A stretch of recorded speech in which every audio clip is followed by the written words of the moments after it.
So welcome to the Active Best Practice Network webinar. We are here today with Alexander Richards from the Heart of Worcestershire College. So my name is Natalie Smith. I am the Workforce Relationship Manager at Active Herefordshire and Worcestershire. And we've put on these trio of webinars, this is number 2 of 3, to share with you the people that we're working with in our systems, some information around AI and how that could be implemented if you choose to do that. The Active Partnership is part of 42 national partnerships. So we are here to help resolve or reduce some of the inequalities that prevent people from being active. So we work with people in the sport, physical activity and voluntary sector to work in partnership to try and do that. So if you are interested in any of our work, we do have a strategy hub on our website, which is activehw.co.uk, and I will share links with you afterwards if you're interested in that or any of our other courses and workshops. We are going to be presenting some slides, or Alex will, and that is available. So all the information that you've got, you will get afterwards. So hopefully that will be able to monitor how many notes you take as we go through. Hopefully it's going to be an interactive presentation to support you. A lot of the people that we work with are small and medium-sized organisations, or even, solo people. So what we really want to do is bring this resource to you, not to say that you should use AI, but it's out there, and these are some of the considerations and resources that we have, so you can make an informed decision if you want to learn more and to support you in that journey within your organisation. So Alex, when I hand over in a moment, will provide a bit of an overview of where the research findings have come from and also demonstrate some of the resources that are available. There is a Q&A function, so if you do have any questions as we go along, if you pop them in the chat. We've tried to keep the presentation to around 30 minutes, so there will be plenty of time to go through the questions and hopefully demo some of the resources that might answer some of those questions that you might have. So we have had some up front and I will bring those in, but equally, hopefully you'll find this of use. So I think that's all of the stuff out the way in terms of what we are going to be sharing today. So I will hand over to Alex Richards, who, as I say, is a research associate at the Heart of Worcestershire College, and they have been doing some research project around how local businesses are using AI in Herefordshire, Worcestershire, the West Mids and beyond. So I'm really happy to have you here today. Thank you so much for your time, Alex, and I will hand over to you to introduce yourself and share the presentation. Real, thank you, Natalie. Afternoon, everyone. And before I get into anything, it's so nice to see so many people turn up for what I would assume would be a lot of people's lunch breaks or close to. So I appreciate that a lot, because I know that's valuable time for everyone. So thank you on that. So as Natalie said, so I work at the Heart of Worcestershire College, and over the last 2 years, we've been doing an Innovate UK funded project called Bridge AI. And so the goal of the project has been, well, the context behind it, if you like, is that if AI is improving at a rapid rate, every time you don't have to look very far to see that there's a new AI tool that people should be using, or a new AI capability, etc. But what's actually being done to bridge that gap between what AI is available and the level that it's being implemented. What we don't want is AI improving rapidly, but us as people not being given the opportunity to sort of bring that into our regular practice, because at the end of the day, it's no good just the AI being more capable. We need to feel more capable and empowered as a result. So that's really the background of where this project comes from. As far as my role directly in the project, so as I say, I've been a researcher. We're also an innovation practitioner. So that means that as part of my role, we go to other organizations to support them with upskilling in AI skills, etc. And I also developed the website that will be shared with you. Well, I say that if you like the website, I developed it. If you don't like the website, it was somebody else. So yeah, so with that being said, I'll get into to sharing the presentation. So firstly, always is my screen being shared and we can see that okay? Brill. So one thing just to say up front. So what I'm sharing to you right now is like the most developed the site will be. So there is a version that you'll get a link to that at the moment lags slightly behind this site, only slightly, but over the next couple of days, there should be the live update push, and then you'll be able to see exactly all the things I'm showing you today. So hopefully around Wednesday, fingers crossed, that should be ready to go live. So other than that, but most of what you'll see here today is already something that you'll be able to see on the site. It's just that there's been a couple of new updates over the last back end of last week that we're looking to get live as soon as possible. So let's get into it. So what is this? What was the project about that we've been working on for the last 2 years? So what we're aiming to do is provide small business owners and small businesses, maybe sole traders, practical guidance for implementing AI tools that you can actually that can meaningfully improve operations without requiring extra people. You know, resources for everybody. You know, everyone doesn't have an infinite amount of resource. You can't always just I guess employ or get consultants, expert advice on how to implement AI. So what we're trying to do is be like, here are some things without adding any extra skill sets into your teams that you might be able to use AI to support with. I think it's important to say up front that we're not. This comes from Innovate UK funded, so we're not being funded by any of the companies that that make these tools. So we don't have an invested interest in telling you to use this AI tool versus that. We're literally just speaking to the people, seeing what they use, and then gathering that information in a central place for people to stay informed.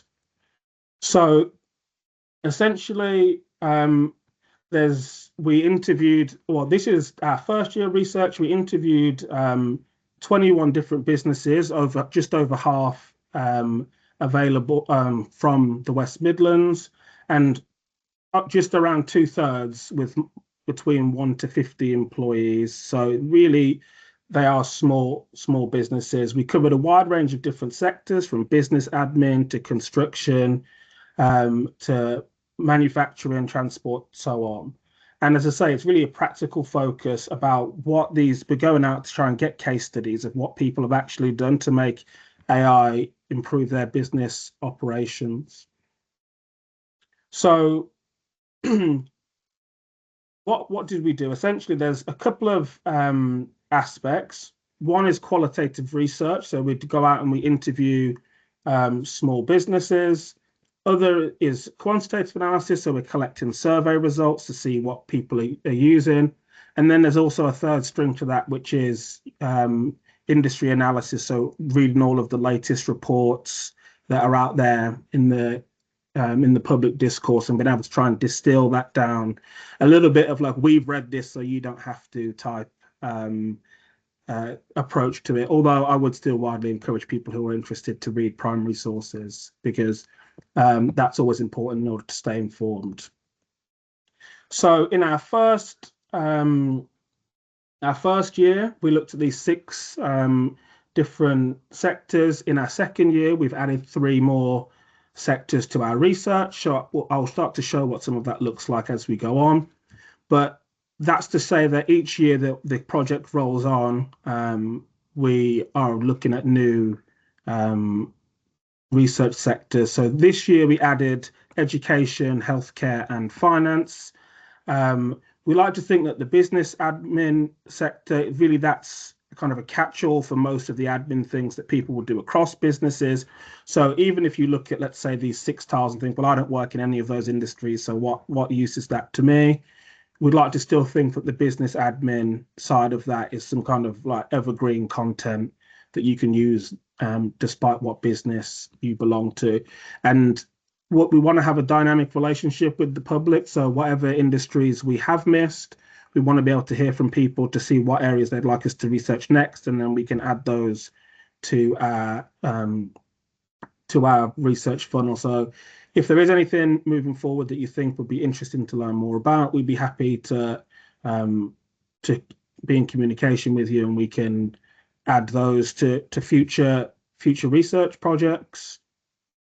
Now, the most important things, which are like, what did we find over the first year of our research project? I suppose the significant benefits of AI that we found were time saving, which I suppose probably feels like the most obvious one that people like to promote. But we did find a lot of the companies that we spoke to were found that there was a tangible time saving. Some of them reporting up to 2 days per month per employee by using AI tools for things like document processing, email management, or customer service. So you can imagine if you're a small team, something like that can be super valuable for putting time back into your working week to cover some of those, to get some of that value for investment or return on investment. The better decision making, one thing that AI is really helpful with is being able to take a large amount of the data that you have and be able to show you patterns that you might not see previously. One practical example of that for me is that I write a lot of code, and sometimes as projects get larger, I can forget where things are or where I was supposed to, or what I was working on. AI has the ability to look through my entire project and be able to give me a nudge back into the right direction when I can't see the wood through the trees. Or even sometimes I've thought about an idea and I thought that's a good idea, and I can look through and I can ask the AI chatbot if I've thought about that before, and it can say, yes, Alex, you did think about that before, and there's a reason why you didn't do it because it wasn't such a good idea. So maybe ignore that again. So being able to just take lots of data and be able to make that actionable, you can have a conversation with a large data set. That's really something we saw businesses using. And obviously the thing that lots of people care about, which is cost reduction, though that's an area that perhaps requires like a larger discussion around like cost reduction, but what exactly is the cost? And we don't want that to just be people's jobs. We want that to be a cost reduction that benefits the people, not puts them out of jobs. So that's obviously really important. Now, those benefits are all well and good, but there are obviously, we did notice that it's not so easy, as advertised. These AI companies can be like, pick our solution up off the shelf and instantly transform your business. But that's not always what we saw. What we saw was that even though we want to be in a position where you don't need extra people and extra expertise, there's still going to be a skills gap. You still need people in your team who at least have, if they don't have the expertise, at least have the time and space to be able to explore these tools. If everybody's at capacity, that still creates a problem of, well, what time do you have to be able to learn these these things? And if you don't get a return on investment on them quickly, does it warrant actually being able to spend the time on that in the first place? Especially, you can imagine small businesses don't have infinite budget and infinite time resources. So if they're going to spend time and resource on something, they need to feel pretty confident that it's going to work. And then the other thing is integration complexity. Like businesses have workflows, they have software they're already using. And so it can be an implementation, a barrier to implementation can be that AI doesn't work with the systems that you've already got.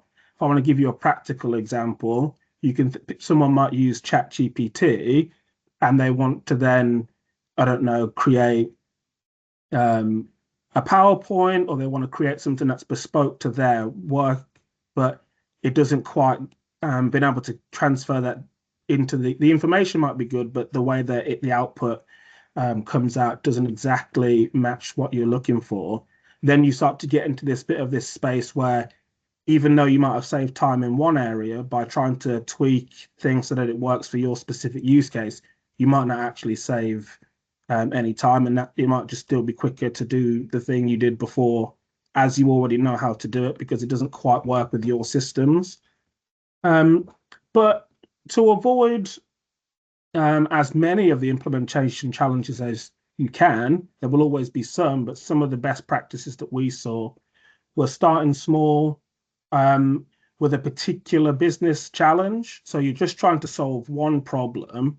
So whether that be you need to, you want better customer service relations, or how can we speed up the time it takes people to get back, for our staff to be able to get back to someone who has a query about something.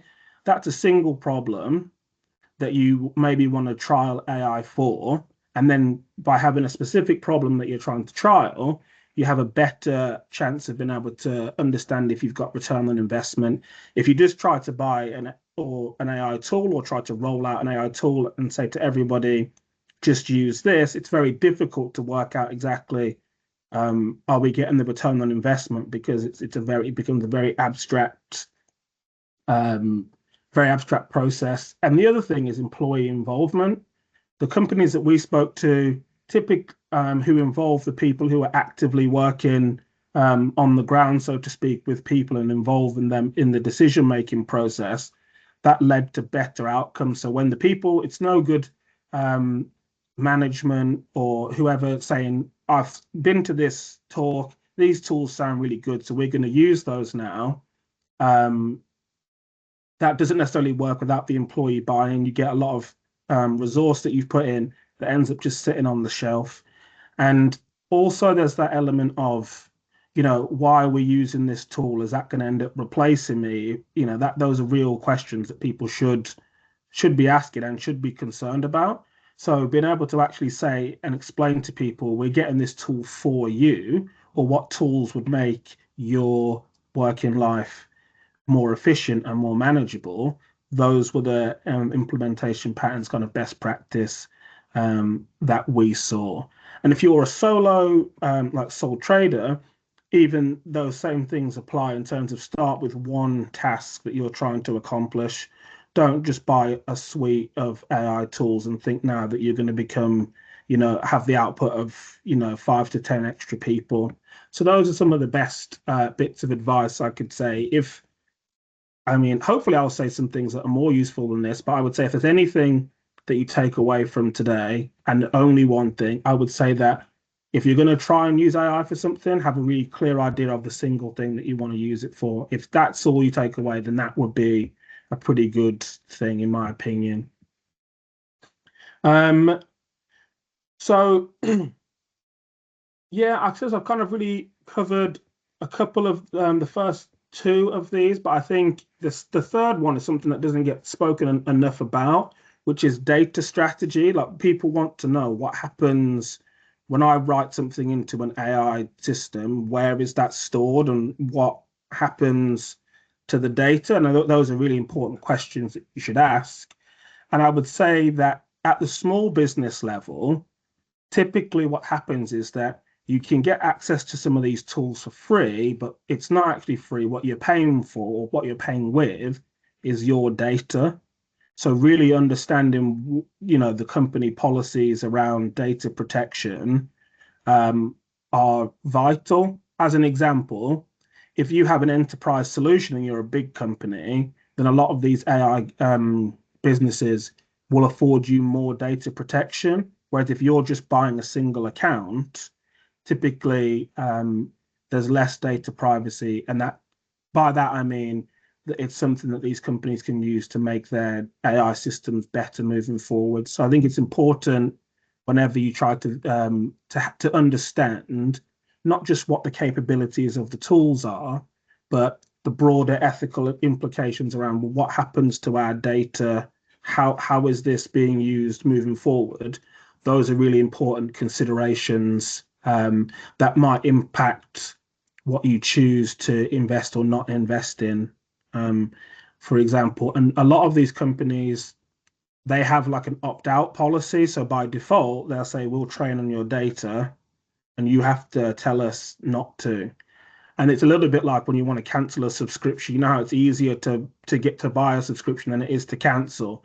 You have a little bit of that kind of process. So doing the due diligence around, well, what happens to my data and how important is that to me, is really important. Yeah, these, I guess, kind of already covered. I will say this: start simple. You know, there's plenty of small things that you can use AI for, and we'll get into that as we go on. But really don't need to be. You'll be surprised the small wins that you can have quite quickly that you might be able to implement, and you don't need an all singing, all dancing solution. There are plenty of tools out there available that can make some pretty monotonous processes a lot easier. Um, so we'll definitely, that's definitely something to trial. If most of So I would definitely say that try and keep it simple, and as a good bit of advice, pick um, an AI tool that maybe is already offered by your provider. So, as an example, if you are a Microsoft company, Copilot is designed to work with the Microsoft ecosystem. So, you might be better off doing that than, let's say, working with something like a Chat GPT, because it's built to understand that workflow. So, that's what I would say. So, um, I think this is important as well, because this helps you understand the level of investment that we're looking at. That there are certain things you can do almost immediately in terms of, email automation or document processing or data entry that you could start trying to do today. And then the other things, you can see quality control or advanced customer personalization, things like this, they take a lot longer. And then creating your own bespoke systems, whether that's even advisable for a small business, or I'm not sure, but you can see that that takes a lot longer. So I think the key point on this slide here really is to understand that the level of investment and that you put in and the time period that you expect to get a result back. It's almost like the smaller you start, the quicker you can get a bit of impact. So that's also an incentive to start simple. It's much quicker to implement something, and if it doesn't work, move on. Whereas when you start trying to do something complex, you end up sort of getting locked in investment wise, or we've got to kind of keep waiting to see if this returns investment. And you might find a year or two down the line that it doesn't actually, it wasn't all the hype that it was supposed to be. So um, that's kind of it for the research part of it. Obviously, I will definitely answer some questions towards the end. But what I wanted to do just now is kind of show you guys a bit of the site and what's involved. I can see a couple of people, by the way, like leaning in. So if you want me to make that bigger, I can certainly make that bigger. I'll do that now. So I'll make the screen a bit bigger so it's easier to see. So my apologies if you've been straining your eyes for the last however many minutes, but I'll sort that out for you now. So how is that? Is that better? Super. So when you when you come to the site, so part of that's the research. So that's an overview. When you come to the site, you'll have these different areas of the site that will allow you to explore essentially three main areas, which are educational resources that we've got available based on the research that we've done. Explore real examples. So as part of speaking to people, we've generated case studies so that you can read through what other people have done. So I think it's really important when you're talking about AI, not to just have these abstract examples, but to be like, this is the problem that someone was trying to solve. This is the tool that they used to try and solve it. And here's how they got on. So you'll be able to read through any of those if you like.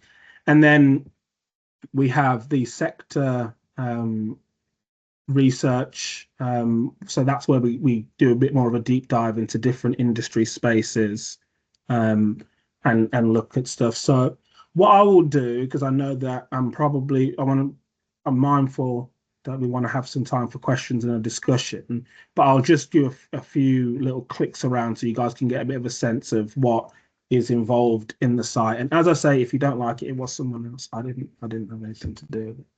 So when you scroll down the site, you'll see you'll be able to come to these three main different areas. So you can click any of these to come into your to get into the site, or you can use the navigation bar at the top here to find what you're looking for. So if we go into research first, you'll see that we have all these different sectors that you can click into. I'll click into business admin, as this is that might be the most useful, and you'll see that you get a bit of a deep dive into what we found.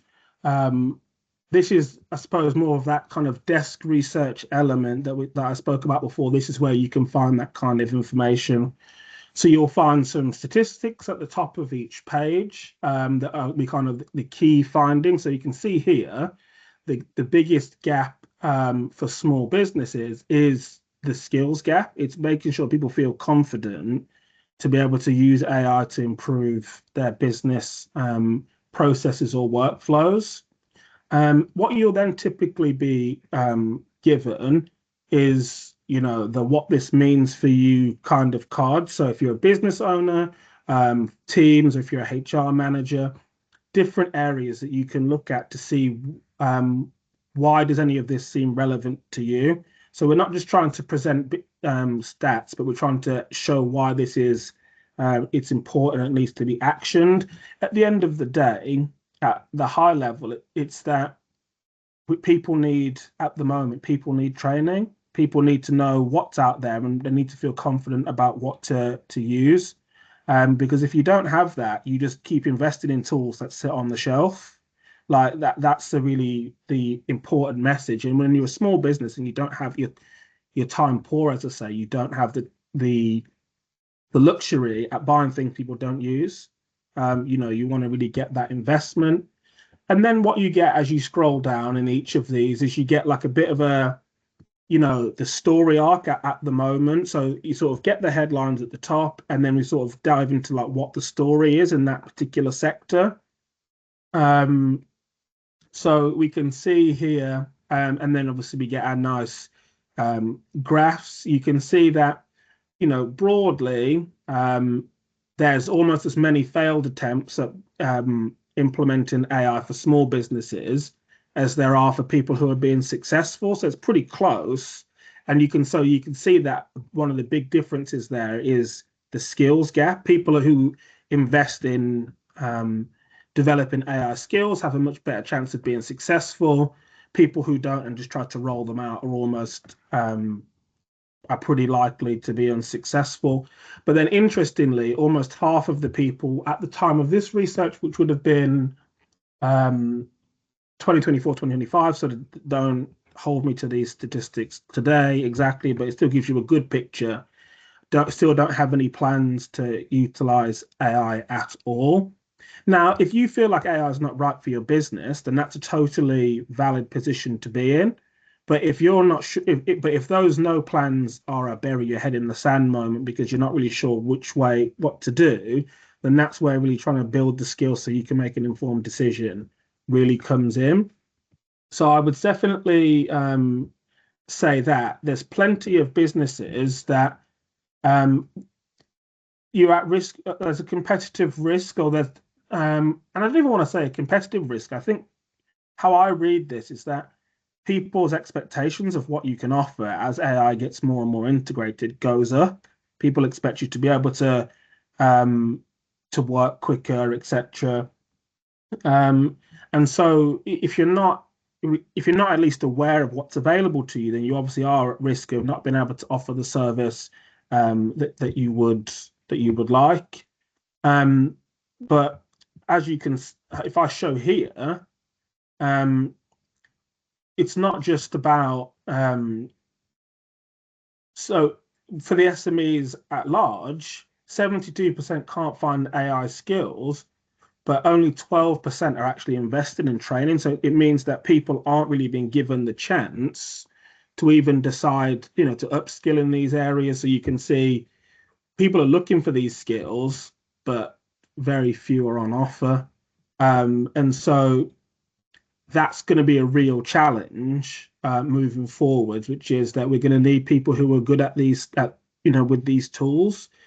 It's one thing, as I say, if you don't want to, because you feel like it's not a business need, but not having the opportunity to upskill in that area is something we really want to be able to do something about. So that's such a large gap between a skills need and training available.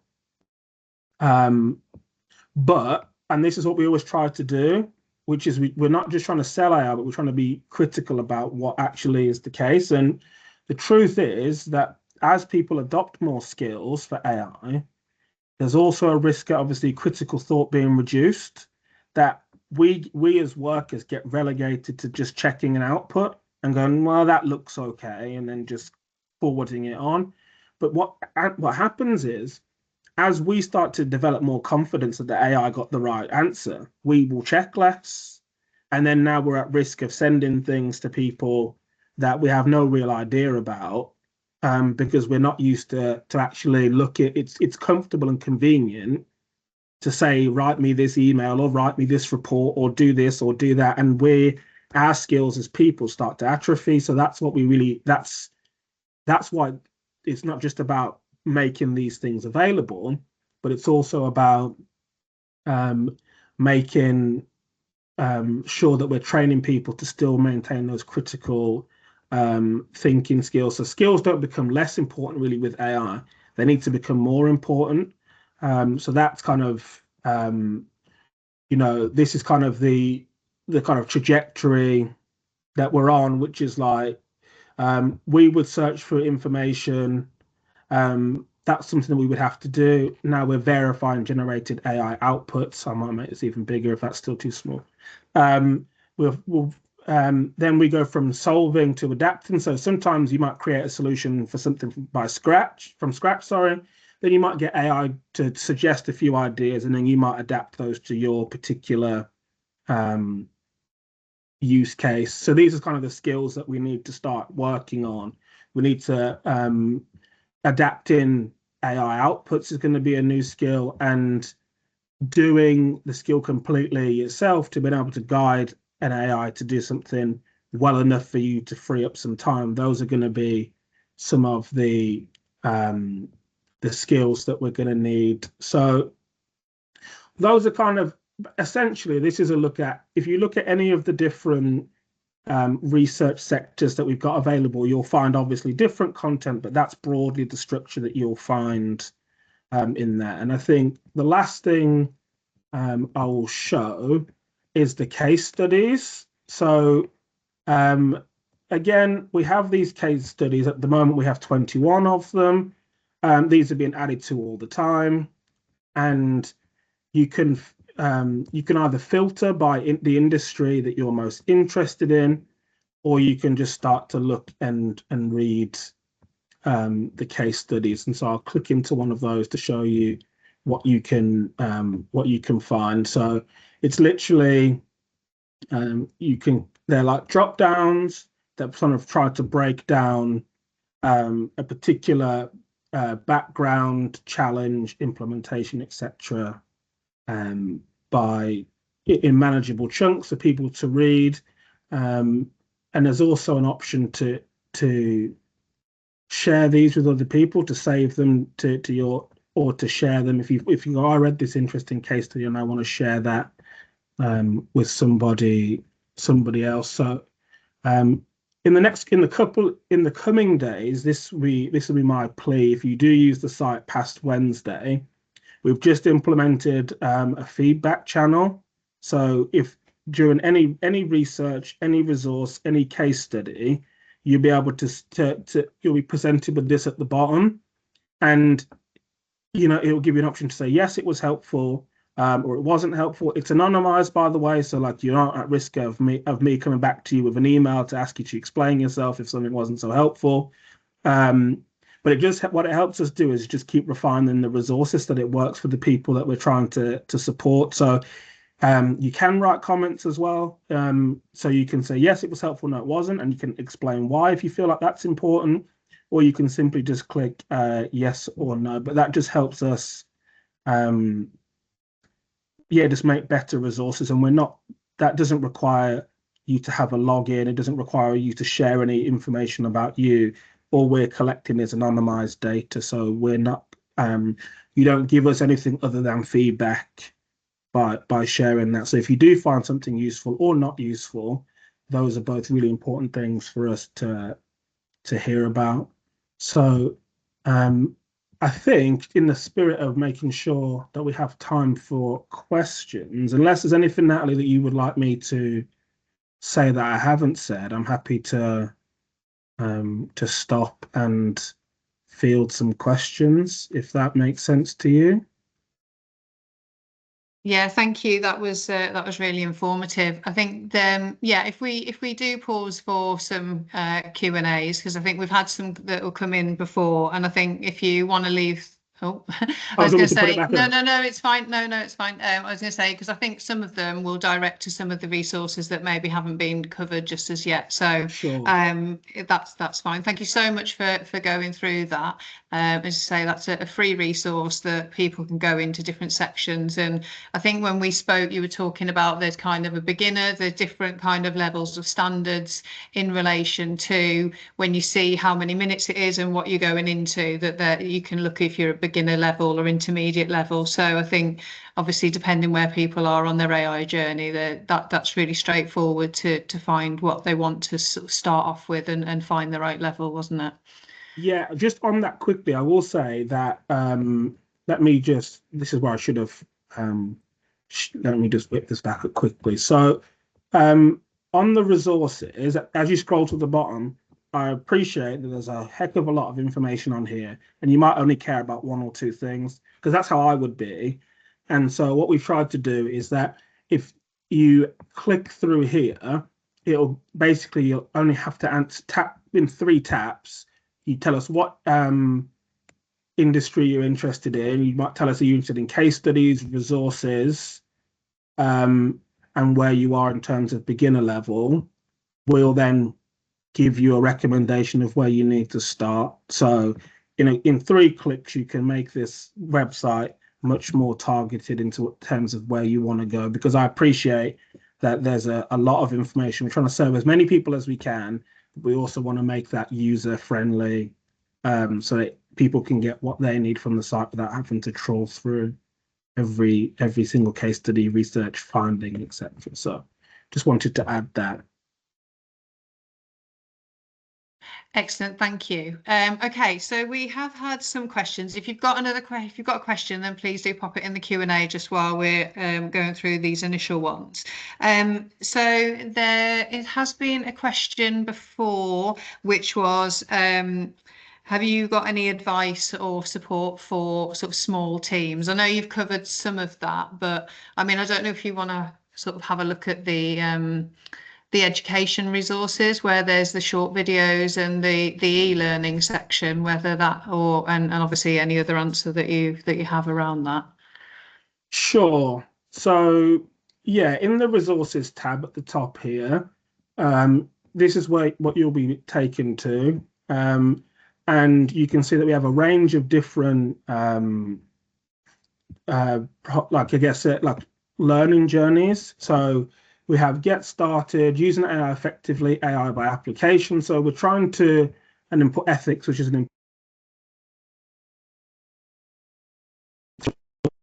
important to get what they need from the site.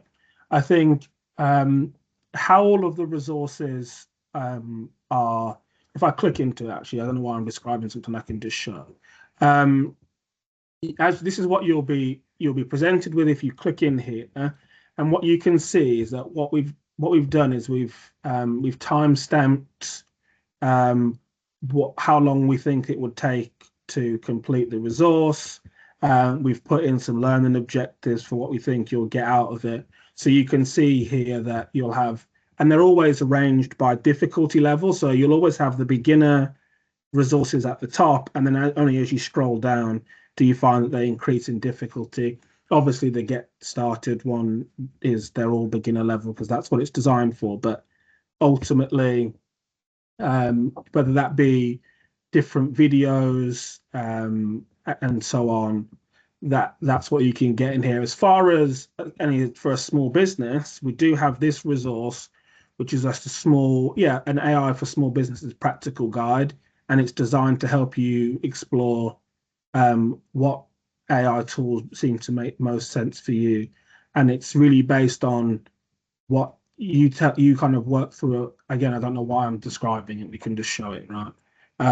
So you can see, you can choose based on your current setup. So if you are using Microsoft, we give you this different kind of recommendation. If these are the things you're already using, there is also a link to Copilot for you to go and try. If you're a Google user, we recommend that it probably makes sense for you to use Google's AI, and then other standalone options. So if you're don't have a wide vendor lock-in to a particular system, and you want just the most amount of flexibility for your tool, for your work, we recommend that.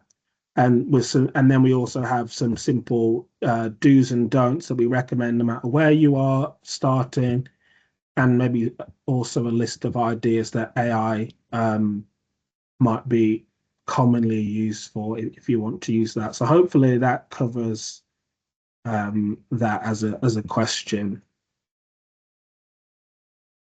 Yeah, thank you. I think there was kind of two questions that came in. So there was that for small teams, and then there was any training around AI providers and platforms and how they can be used. So I think you've probably just gone into that in a little bit in the answer.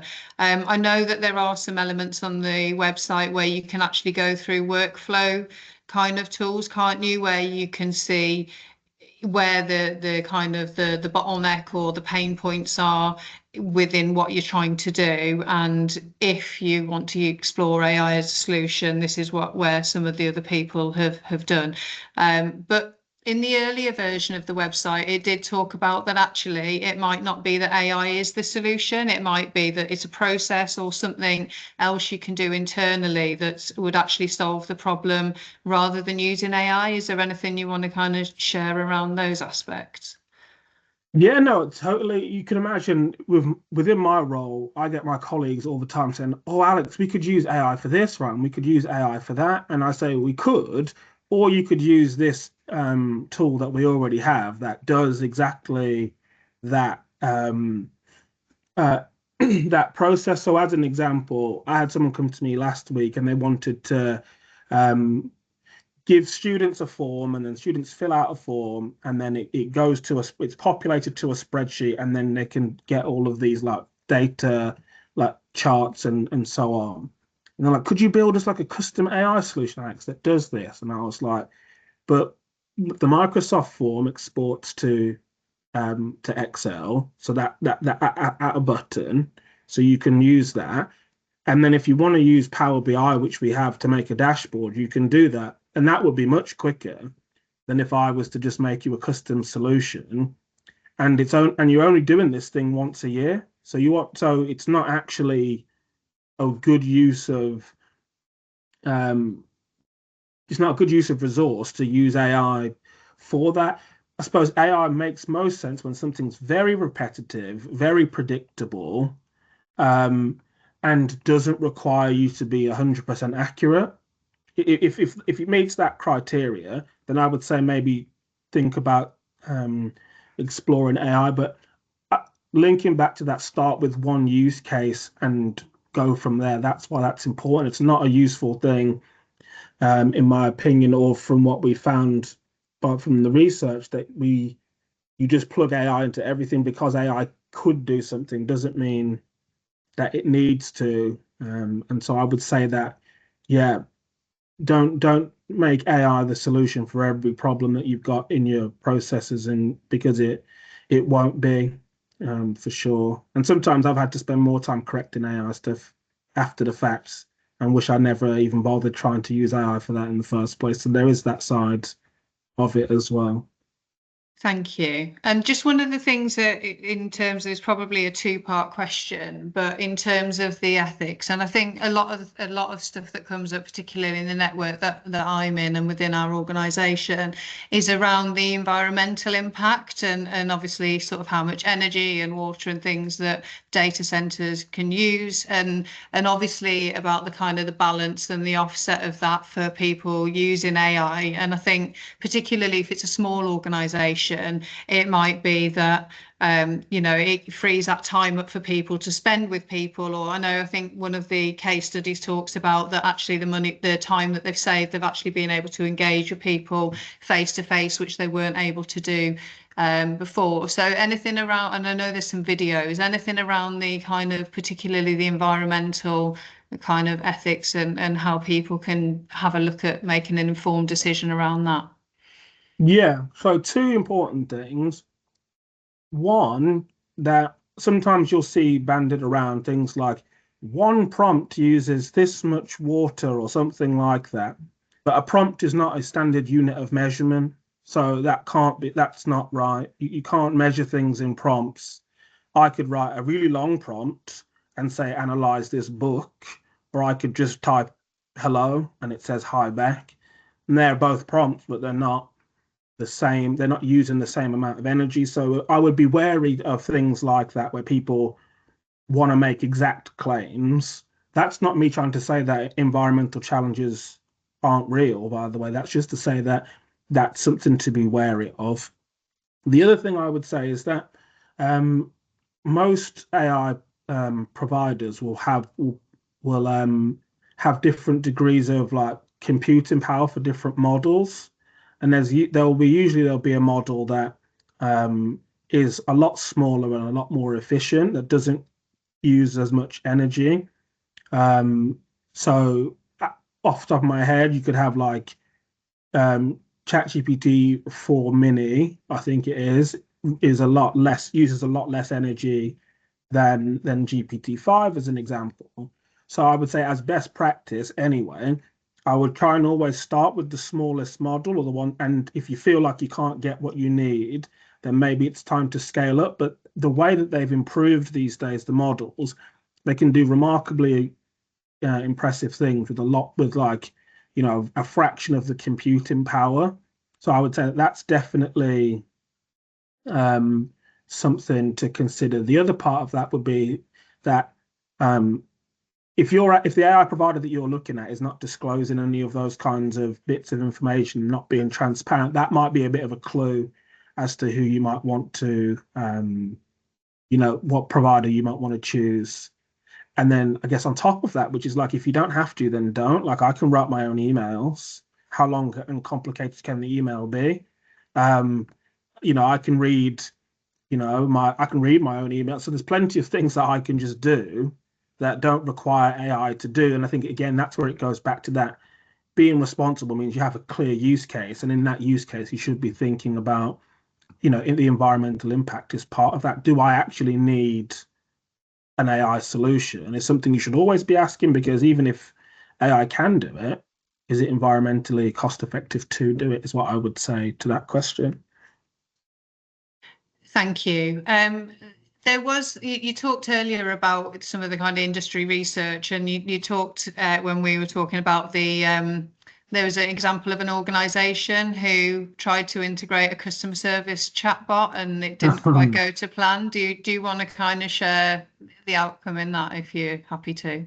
Yeah. So if people are familiar with Klarna, they're like buy now, pay later company.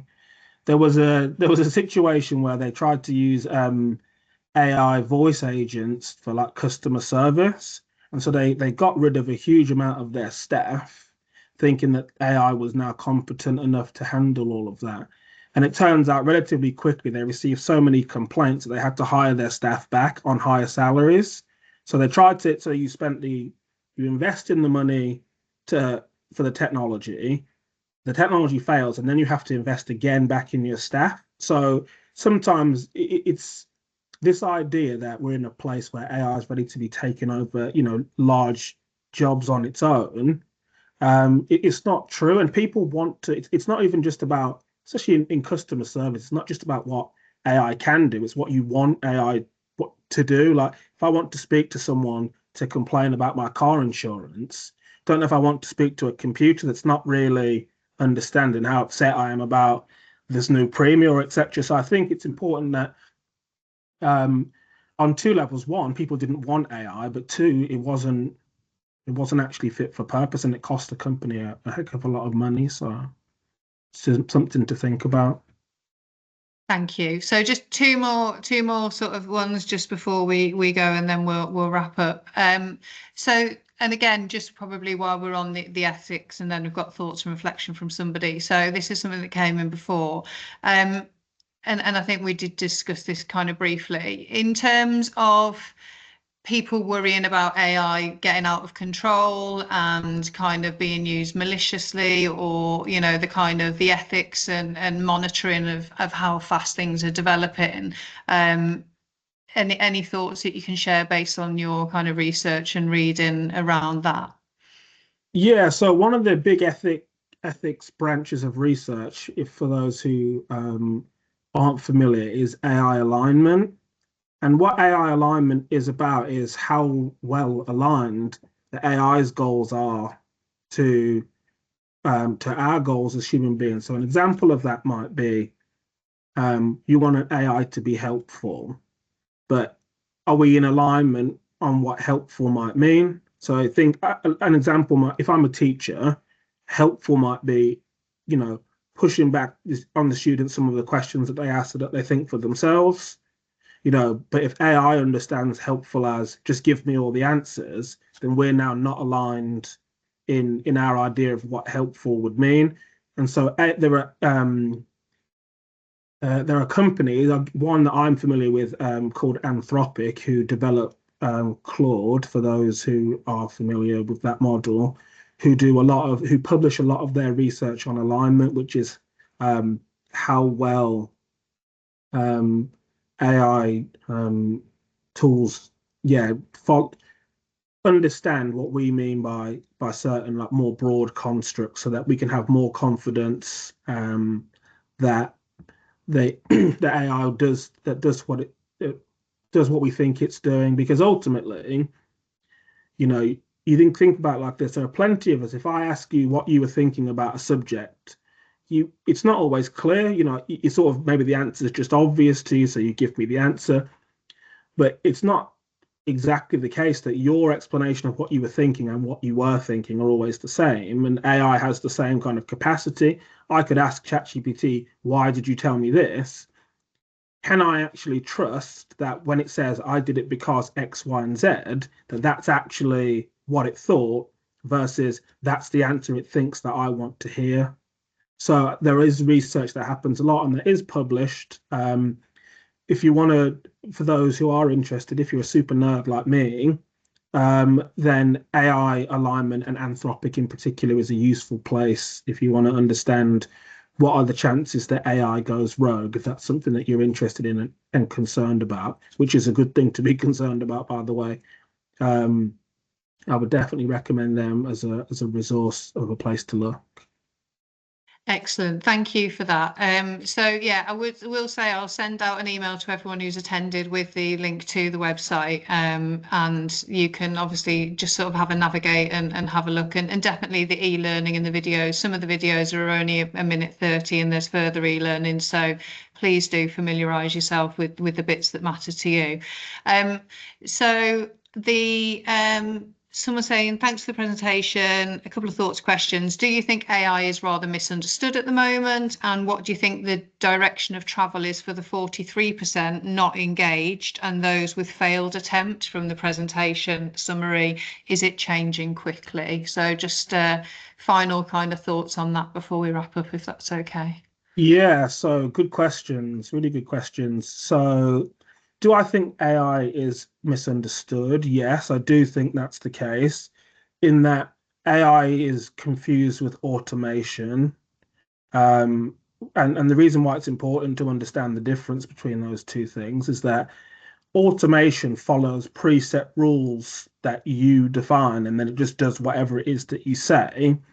Whereas AI, at least if we mean generative AI, which is like, the chatbots and things, they have a variance, so they can, it's not the best way to describe, it's not the most accurate way to describe it, but it's useful. They can decide to some degree what they do about something. So that's not the same. So people often think we need AI, and they actually need automation for something, which is a separate skill. So I do think that there is a misunderstanding in those two things. And the automation tools that people actually need have been available for some time, but it only kind of became on their radar when AI became more popular. So they do confuse those things. Also, what do I think the direction of travel for the 43% not engaged? So I'll answer that part first. So from what I've seen, I think that that's coming down, as in like there's more engagement. We haven't like collected the stats on that, but just like from people who have requested training and so on, that's on the up in terms of what we've had more training requests. So I would say that that's on the up. So people are engaging more. And then with the failed attempts, is it changing quickly? I'll be honest with you, I don't think so. I can't say that like, object statistically and factually, but if you're just asking me my opinion, I don't think so. And I don't think so because I think people they're not defining the use case very well. So more people might be using AI, but I don't think that means that they're using AI much better. It just means people are using it more and so those three, it probably comes back to that first part of the question about it being misunderstood. If you're not really sure what the thing is you're trying to do, it's almost the chances that it will be a useful return on investment are low. So I don't think I've seen it become more there's been a larger return on investment in the small businesses that I see at least. But I can't speak to that obviously like at scale. But I thought it's probably best to try and answer the question as honestly as I can. Perfect. Thank you so much for that and for all of the information. Just one final thing, and I know there'll be some people in the VCSE sector or sports sector or wider that might be interested in things around AI for fundraising and things like that. The Find Your Hub section of the website, there's other skills areas that the West Mids Consortium are involved in, isn't there, around different specialities. So if there's something that's not on this website, on the Find Your Hub, you can have a look at the ones around Birmingham and other different areas that are part of this project where they have their own websites and stuff like that. So hopefully that is useful. I will send out the link to the website, as I said. Thank you so much for attending. Thank you for Alex for presenting, and the recording will be uploaded onto our Active Best Practice webinar, Active Best Practice Network, where you can find our podcasts as well. So if you do want to share it with anyone who hasn't been able to attend today, please do, particularly if they're from Herefordshire and Worcestershire, because we really want to support. And we will keep an eye on this for the skills, and you can have a look at our courses and workshops page or social media to see if there's any kind of follow-up or sharing of this for you. So thank you for attending. Thank you for Alex for presenting, and I hope you found it useful, and we'll have this website to go and navigate and have a look through. So thank you very much, and that's the end of the webinar. So thank you Thanks, for everyone. attending.